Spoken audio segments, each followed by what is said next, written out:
कुछ मिट्टी उठाई और हवा में फेंक दी। जिंदगी का फलसफा ऐसे बताया है मुझे, बड़े ही सुंदर शब्द में अपनी बात रखी पंडित नीरज जी का हम बहुत बहुत आभार व्यक्त करते हैं। और इसी बीच कुछ नाम मुझे सौंपे गए हैं। सबसे पहले मैं आमंत्रित करती हूँ आज के कार्यक्रम के संयोजक श्री अरविंद पथिक जी को, वो भी अपनी कविता है। श्री अरविंद पथिक, अब 2000 तालियों से इनका स्वागत है।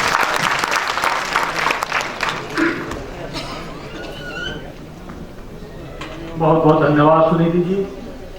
चूंकि आज मैं कार्यक्रम का संयोजक हूँ और मान के चल रहा हूँ तो मेरे लिए ही आए हैं, तो चाहता हूँ एक बार जोरदार तालियां बजा दीजिए जो आप मेरे लिए आ ही गए हैं।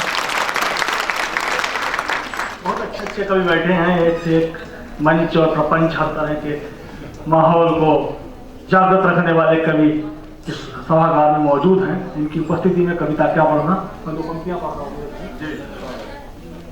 अनुभूतियों के अक्षपे होकर खड़े लिखता हूँ गीत, अनुभूतियों के अक्षपे होकर खड़े लिखता हूँ गीत, हाँ समय के वक्ष पे होकर खड़े लिखता हूँ गीत, चुटकुलों के मानकों से मापने की जुर्रत न कर, मैं वेदना के कक्ष में होकर खड़े लिखता हूँ गीत, मैं वेदना के कक्ष में होकर खड़े लिखता हूँ।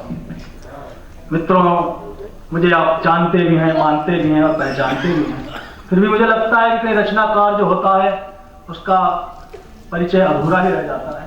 इस बात को रेखांकित करते हुए कभी क्या होता है और अगर वो नहीं है तो उसे क्या होना चाहिए, मैं एक रचना दे रहा हूँ, शायद वही किसी भी रचनाकार का सच्चा परिचय होता है।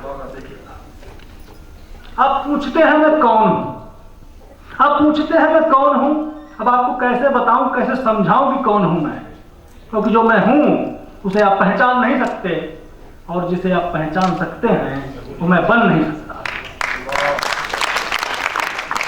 पर इतना तय है कि मैं किसी पॉलिटिकल पार्टी का भोंपू नहीं हूं, नारी देह का नग्न भोंडा प्रदर्शन करता फिल्मी इश्तहार नहीं हूं, सनसनीखेज खबरों का सांध्य अखबार नहीं हूं, मैं तो कोई स्वामी महंत या देवी पैरोकार भी नहीं, मैं तो कोई स्वामी महंत या देवी पैरोकार भी नहीं हूं, फिर भी मैं हूं, अपनी संस्कृति को तिल तिल कर नष्ट होते देखती नम आंख हूं, मैं गांधी, सुभाष और भगत सिंह के सपनों की राख हूं, विवेकानंद की आत्मा हूं, भारत माता की पुकार हूं, हाँ मैं राष्ट्र की अस्मिता का पहरेदार हूं, हाँ मैं राष्ट्र की अस्मिता का पहरेदार हूं, मैं फक्कड़ हूं, फटे हाल हूं, शोषक शासन तंत्र के लिए हमेशा से एक बवाल हूं, दुखियों की आह हूं, लाचारों के लिए राह हूं।